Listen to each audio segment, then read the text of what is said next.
मान्यवर, आपने एक अत्यंत महत्वपूर्ण बिल पे मुझे अपनी बात कहने का मौका दिया।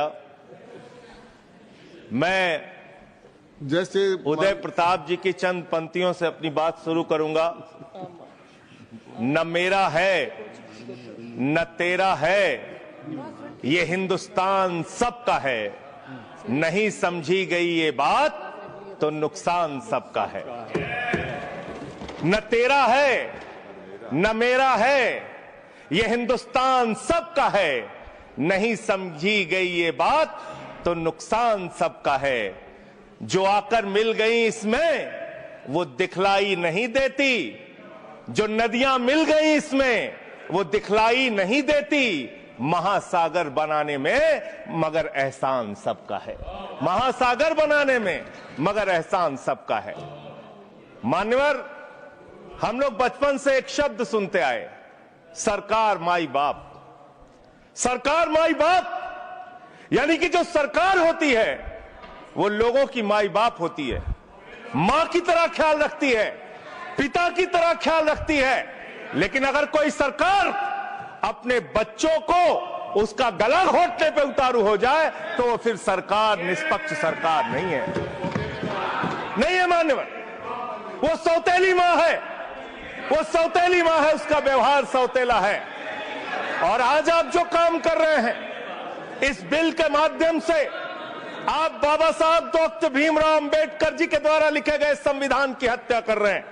और ये बात मैं इसलिए कह रहा हूं कि बाबा साहब डॉक्टर भीमराव अंबेडकर जी ने संविधान की धारा 26 में लिखा, धार्मिक मामलों के प्रबंधन की स्वतंत्रता, धार्मिक एवं धर्मार्थ उद्देश्यों के लिए संस्थाओं की स्थापना एवं रखरखाव करना, धर्म के मामलों में अपने स्वयं के मामलों का प्रबंधन करना, चल एवं अचल संपत्ति का स्वामित्व एवं अधिग्रहण करना तथा ऐसी संपत्ति का कानून के अनुसार प्रशासन करना। यह अधिकार आपने नहीं दिया, यह अधिकार किसी भारतीय जनता पार्टी के लोगों ने नहीं दिया। यह अधिकार बाबा साहब डॉक्टर भीमराव अंबेडकर जी के द्वारा लिखे गए भारत के संविधान ने दिया। मानकर और आप उस संवैधानिक अधिकार को छीन रहे हैं एक गैर संवैधानिक बिल लाके। क्या क्या लिखा इस कानून के अंदर आपने, किस तरीके से आपने इस संविधान की हत्या करने का काम किया। आप बड़ी बड़ी बातें कर रहे हैं। ये सरकार कह रही है कि ये कानून हम मुसलमानों के भले के लिए आ रहे हैं। जब मैं आपसे सुनता हूं तो मुझे लगता है कपिल शर्मा कॉमेडी सर्कस में बोल रहा है। आप मुसलमानों का भला कर रहे हैं, आप मुसलमानों का भला कर रहे हैं। दोनों सदन में एक भी सदस्य, दोनों सदन में सिर्फ एक सदस्य गुलाम अली को छोड़ के एक भी सदस्य आपका मुसलमान नहीं है। आप मुसलमानों का भला कर रहे हैं, आप मुसलमानों का भला कर रहे हैं। पूरी सरकार में एक मंत्री आपका मुसलमान नहीं है, आप मुसलमानों का भला कर रहे हैं। दो नेता अपने घरों में आपने बैठा दिया, मुख्तार अब्बास नकवी, शहनवाज हुसैन, दोनों की राजनीति आपने खत्म कर दी। आप मुसलमानों का भला कर रहे हैं, आप मुसलमानों का भला कर रहे हैं, आप मुसलमानों का भला कर रहे हैं। अरे सुनना सीखो, सुनना सीखो पहले। मान्यवर, मैं इनके इस कानून में क्या क्या लिखा हुआ है, क्या क्या कहा है इन्होंने। बैठ जाए कृपया, गुलाम अली जी बैठ जाए। धार्मिक संपत्तियों को ये बिल कब्जा करने की नापाक कोशिश है।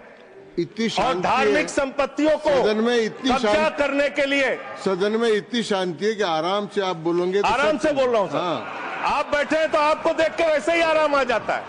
आपको देख के मैं वैसे ही आराम में रहता हूं सर। आप जब है आपका संरक्षण है तो आराम से ही बोल रहा हूं। बोलिए। मान्यवर, धार्मिक संपत्तियों को कब्जा करने की एक कोशिश है। इसलिए इस बिल पर न हिंदू को खुश होना चाहिए, न सिख को खुश होना चाहिए, न ईसाई को खुश होना चाहिए, न जैन को खुश होना चाहिए, न बौद्ध को खुश होना चाहिए, क्योंकि नंबर सबका आएगा।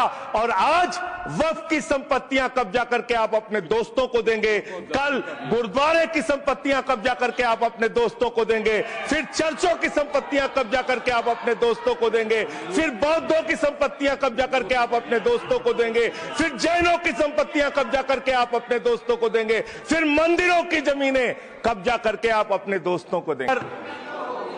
मान्यवर, आपने कहा कि इससे आप पिछड़े मुसलमानों का भला करने जा रहे हैं। सुनने में बहुत अच्छा लगता है कि आप पिछड़े मुसलमानों का भला करने जा रहे हैं। आपने इसमें कहा कि आप महिलाओं का भला करने जा रहे हैं। सुनने में बहुत अच्छा लगता है कि आप महिलाओं का भला करने जा रहे हैं, लेकिन ये सरकार और यहां पे इस समय मंत्री जी नहीं है, मैं उनसे पूछना चाहता हूं, आप देश को और सदन को गलत जानकारी क्यों दे रहे हैं?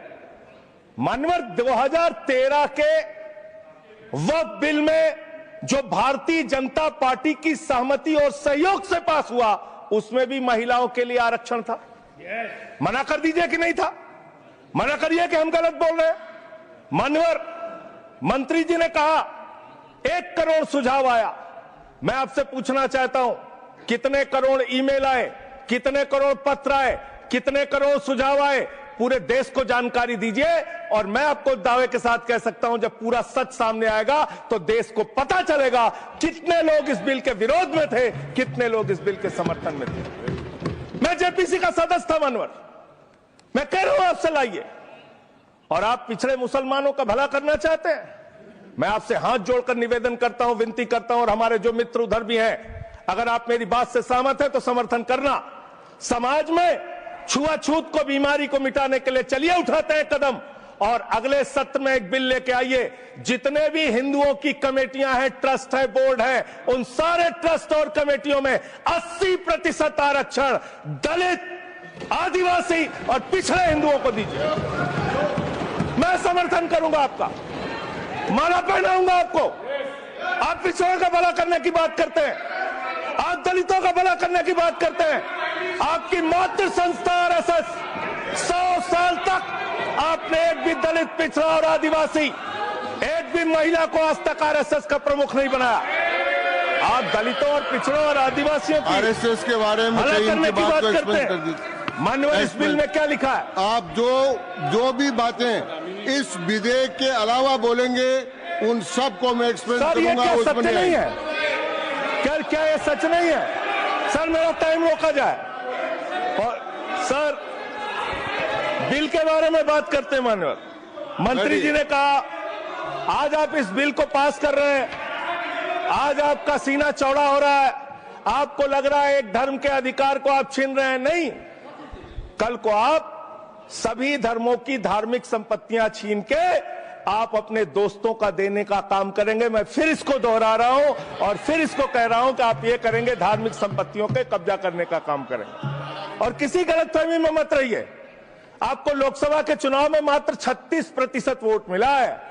इस देश की 64% आबादी आज भी आपके खिलाफ है, आज भी आपके खिलाफ खड़ी है। किसी गलतफहमी में मत रहिए। बड़ी बड़ी सत्ता उखड़ गई और चली गई। मान्यवर, आपने इसमें लिखा बिल के अंदर कि वक्फ कमेटी के अंदर गैर मुसलमान इसका सदस्य बन सकता है।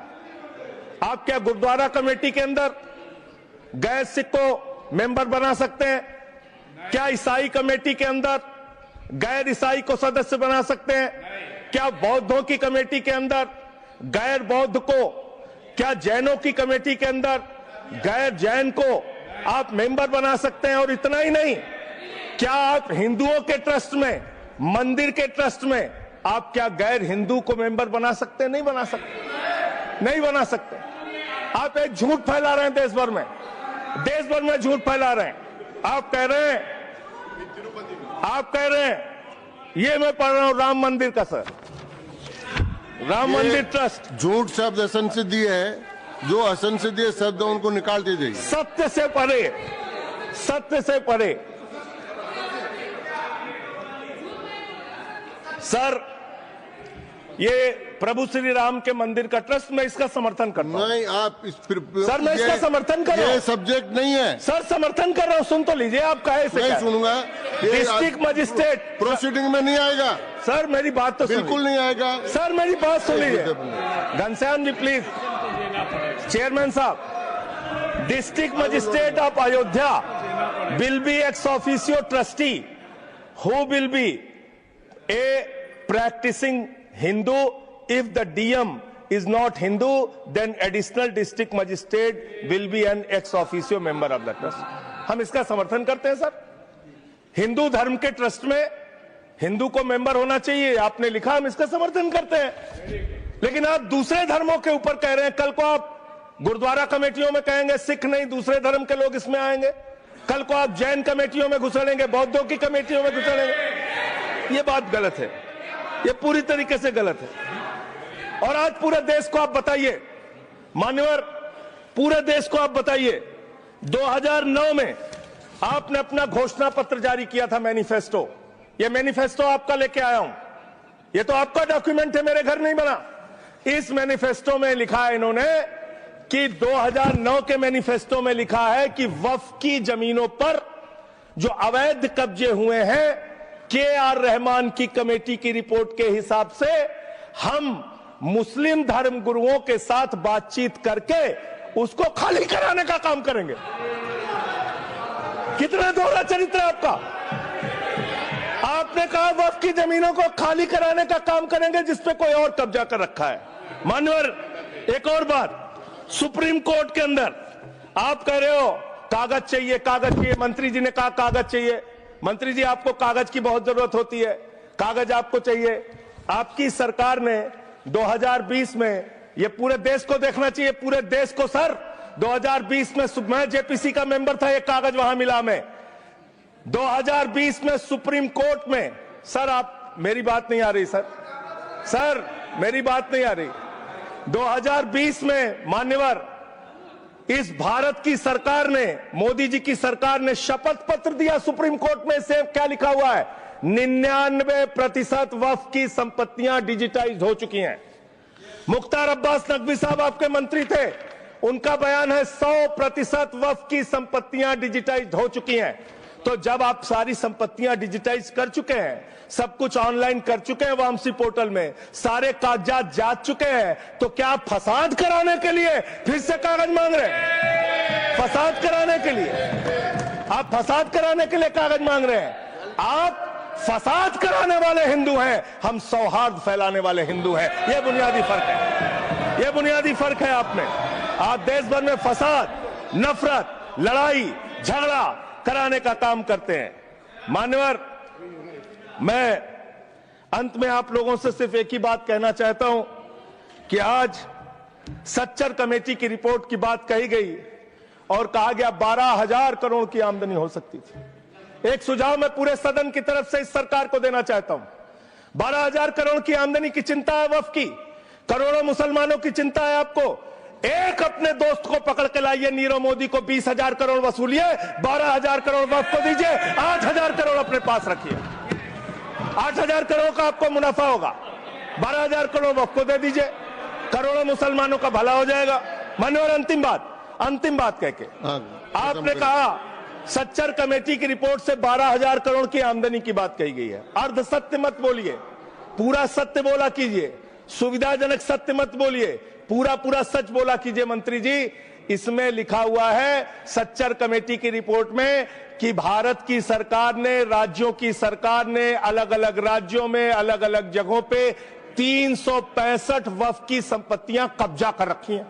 आप उसके बारे में नहीं बताते, आप अर्ध सत्य बोलते हैं। मैं तो जेपीसी का मेंबर रहा हूं, मुझे सब पता है। तो इसलिए मान्यवर, आप फैला रहे हैं झूठ। ट्रिब्यूनल के फैसले, बस खत्म सर, खत्म। असत्य, सत्य से परे मान्यवर, सत्य से परे मान्यवर। ट्रिब्यूनल के लिए आप कह रहे हैं उसको अपील नहीं की जा सकती। हाई कोर्ट का फैसला ट्रिब्यूनल के फैसले के खिलाफ आया है, सुप्रीम कोर्ट का फैसला ट्रिब्यूनल के फैसले के खिलाफ आया है। आपने कहा 5 साल का प्रैक्टिसिंग मुस्लिम होना चाहिए। कैसे प्रैक्टिसिंग मुस्लिम तय करेंगे सर? आप क्या मुसलमानों के घर में सीसीटीवी का कैमरा लगाएंगे? कौन नमाज पढ़ रहा है, कौन नमाज नहीं पढ़ रहा है, कौन मुसलमान है, कौन मुसलमान नहीं है? आपने मान्यवर ऐसे प्रावधान इसमें रखे हैं जो बड़े अजीब हैं, जो अपने आप में ये बताते हैं कि आपकी मंशा सिर्फ देश में झगड़ा कराने की है, नफरत फैलाने की है, फसाद कराने की है। आपकी मंशा कहीं भी मुसलमानों का या किसी वर्ग का भला करने की नहीं है। बस एक अंतिम बात कह के अपनी बात समाप्त करूंगा। ये काम आपने देश के अंदर बहुत अच्छा शुरू कर दिया। आप एक काम करते हैं, देखो मुसलमानों को ठीक कर रहा हूं, दूसरी तरफ महंगाई बढ़ रही है, नुकसान हिंदुओं का। 94 लाख करोड़ रुपए शेयर बाजार में डूब रहा है, नुकसान हिंदुओं का। 11 लाख बच्चे स्कूलों से बाहर निकल गए, नुकसान हिंदुओं का। तो मुसलमानों का को ठीक करने के नाम पर आप नुकसान देश के करोड़ों हिंदुओं का भी कर रहे हैं। इसलिए ये सब बातें करके देश में आप नफरत फैला के ये सब झगड़े फसाद के काम मत कीजिए।